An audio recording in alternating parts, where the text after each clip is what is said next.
Hello, Steve White, Steve Arts 89. Now, I just found this out.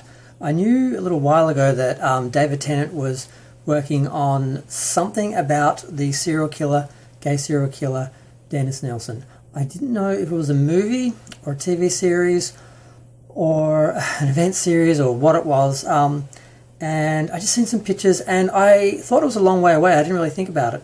And then I saw something today and I had a little bit of a look into it. There was an interview and I was reading it and I saw that it just aired in like Britain, like now, like I think it's 10 p.m. or something, 10:30 p.m. there now, so it would have just aired in the last hour or so. It's a 3-part TV series, a TV special, miniseries, event series, whatever you want to call it.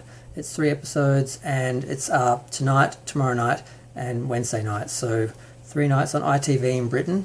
Now I don't really talk about this on my YouTube, but I've been interested in serial killers since the 90s when they were very popular. Now I'm obviously interested in gay serial killers because I'm a gay, and there are a few of them, more than you would think, and they're quite twisted and interesting. The Freeway Killer, Jeffrey Dahmer, Dennis Nilsen, there's a few of them, John Wayne Gacy. Some of them, they haven't been covered. Some of them have, but some of them haven't been as covered as extensively as male serial killers. Obviously, they're more threatening to the overall society, because they usually are men who attack women who are the most vulnerable, so they tend to get more attention and more press and more media.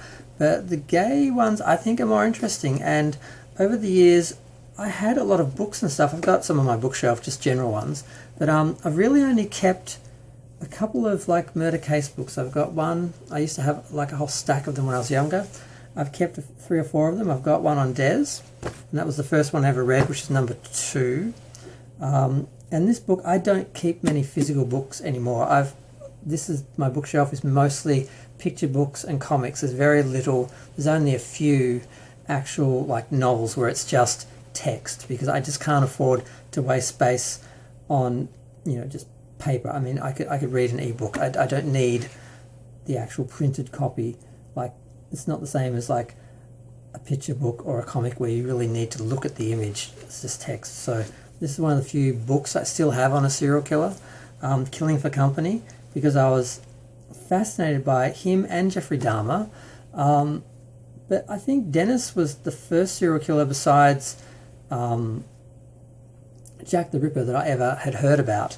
And I heard about him on TV. I don't know how. I must have just seen some random special. My dad always watched the ABC, and there was something about him. And then Murder Case Book, I came across them, and I found the one on him. And like I said, I still have it. Kept it all these years. And I did find it disturbing, very disturbing, because he didn't come across as a particularly evil man. He didn't come across as a particularly complicated or interesting man. He's described quite contradictorily as a very boring man, a very dull man. People would find he would go on. And the most interesting thing about him is what he did. And that was part of what was interesting about him. He was a very sad, very lonely man who didn't seem to be able to relate to many people. He had I've wanted to talk about serial killers on my channel and murder and that, but I don't know how to do it, because for example, I watch Murder, Mystery and Makeup Monday by Bailey Sarian. I love her. She's amazing, but I mean, she's got a gimmick. She starts off plain-faced and does her makeup. She's a makeup artist while she's actually talking about serial killers and murders and mysteries and stuff. And it's quite fascinating and mesmerizing, and she's very interesting and charismatic. And there's a few people copying her, which is kind of funny. There's like a gay makeup guy, and there's a black girl. People just copying her thing. And I've been told you should just find something that works and copy it because people will watch it. And I'm like, no. I don't know how to cover them. I don't know if I should just talk about them like this, like I'm interested in them. If I should try and do proper like documentary style videos, or just, you know, script out a real story of their life and just talk about the case and everything. I'm not sure how to do it because I don't have a gimmick. But this, just finding out about this today, because what excites me so much is Stan, which is a local streaming service in Australia, actually is screening it right now. I didn't even realise. So I'm going to it's 7 a.m. in the morning. It's nearly 8 a.m. in the morning in Australia. I haven't gone to sleep yet. I will go to sleep. I will get up later. I will rejoin Stan just so I can watch that, the first episode, and then I guess the second episode. I'm guessing they're going to screen them a day after. I don't know, but I'm just excited because I thought this was like in the future somewhere, and it's here and I can watch it. Because I've read this a couple of times and I've kept it, and I've been fascinated by him. I mean, I don't want to say I relate to him because that's not a good thing to say about a serial killer, but I relate to being like an isolated single gay man, especially now in the pandemic. And I don't understand how you go from that to being these guys. I don't know. I can't imagine. I understand loneliness. I understand liking someone, wanting them to stay. I don't understand killing them to keep them there, because that's what he did. And Jeffrey Dahmer as well. But Dennis seemed to do it mostly out of loneliness, out of not being able to connect with people. Jeffrey was a bit different. It was a bit more complicated. He had cannibalism and other elements there. Des seemed to have been...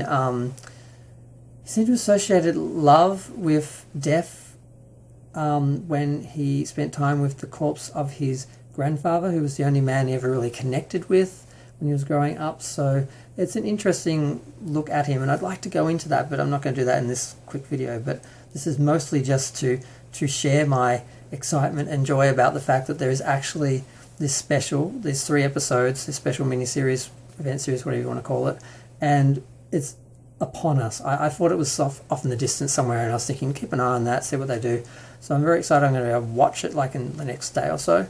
But I also want to talk about his life and that, because he's fascinating and disturbing. Basically, if you don't know the case, he was in the Army Corps working as a chef. He was in the police force. He worked as a civil servant for, I think he was like a job network. And he was a very boring, ordinary man. No one suspected this of him. Basically, he was killing people and burning the bodies for years, and then he moved to a house which was upstairs. And although he didn't have the room to keep bodies, he used to just kill men and keep them and sleep with their bodies and have sex with their bodies and connect with them more in their death, or there didn't seem to be a difference between the two. And he was literally killing for company and keep their bodies around, and he would have multiple bodies in the house, and he'd invite men home. He'd prey on homeless men, people who wouldn't be missed, and eventually the problem was just a practical problem. He didn't have anywhere to put the bodies, so he started cutting them up and flushing them down the toilet. It's funny, in the pandemic, I found myself, to avoid going down to put trash out, I was working out what I could flush down the toilet without causing any blockage issues. And I thought, my God, I feel like Dennis Nilsen here, working out what I can flush down the toilet, because unfortunately that was the mistake he made. I shouldn't say unfortunately, it's what got him stopped him from killing more people. But for him, unfortunately, his plumbing couldn't keep up with the amount of human matter he was putting down the drain, and it blocked the drains, and they called in the plumbers, and they went down and they found masses of human flesh, and eventually they worked out where it came from, which, even though after the initial report he went down and cleaned it all out, but they still were able to trace it up through the pipes, and they came up, and he basically just said, "Oh, you got me," and he just told them everything. And they were just disturbed the police were so disturbed by just hearing this man just so calmly explaining how he killed all these people, and they're in the car with this killer, and when they were taking him to the police station, and he's just talking about it like it was like what he did before he had breakfast, basically. It was just very, very bizarre for the officer. I've read a lot of things about their interviews and that, and he did talk about everything, and he did seem to have been very narcissistic, and he did seem to be very invested in his legacy, because this made him into someone, this made him interesting, this made him somebody. And I don't think he ever felt like anyone. He was one of these really dull, boring, unattractive men, and it's a lot of interesting elements. There are people that he tried to kill, didn't kill, and nursed back to life. There are people that that have stories of surviving a night with him, and of course other people didn't. And there were family members, of course. This was 1983. He did the killings in the 70s and the 80s. He got caught in 1983 after he killed about 15 people in about 5 years in the Muswell Hill cottage. He was in the top room, and I just always looked at those pictures, and I was always so fascinated by it. And as I read the book, and as I became a single gay man, I sort of was fascinated by how these people, like Jeffrey Dahmer as well, how did he go from just the normal loneliness and isolation, I can't talk, my mouth is really dry, sorry, to actually doing this. So, I mean, like, I can relate to him to a certain extent, and then I can't relate past that, and that fascinates me. So I'm just really excited because it's being done. I mean, we've seen I think 3 films on Jeffrey Dahmer, including a very interesting one which was released in cinemas about basically his teenage years, because it's interesting to see how people became the killers that they became,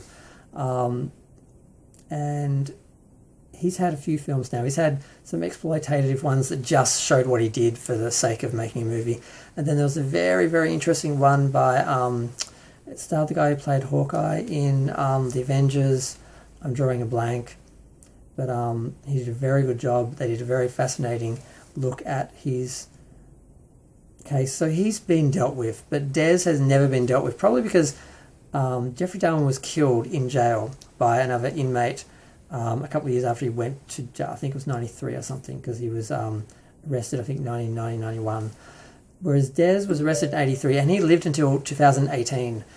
He died in May, and I thought, oh, wow, okay, now we're going to see something on him, because they never do this stuff when the person's alive. They always do it after the person is dead. So I knew something was going to come up, and then I heard they were doing something, and they were doing a documentary or a TV series or a movie or something. Then I heard David Tennant, and I saw pictures, and I thought, wow, he does look like him. They've done such a good job of creating accurate portrayal, because it's very important to actually get this stuff right. But there was an article that I was reading about this, and I was supposed to be talking about that, but because I didn't think I'd have enough to talk about, but I do, just because I have enough knowledge about Des to talk about it. But the series is called Des, and basically, ITV, 3 nights.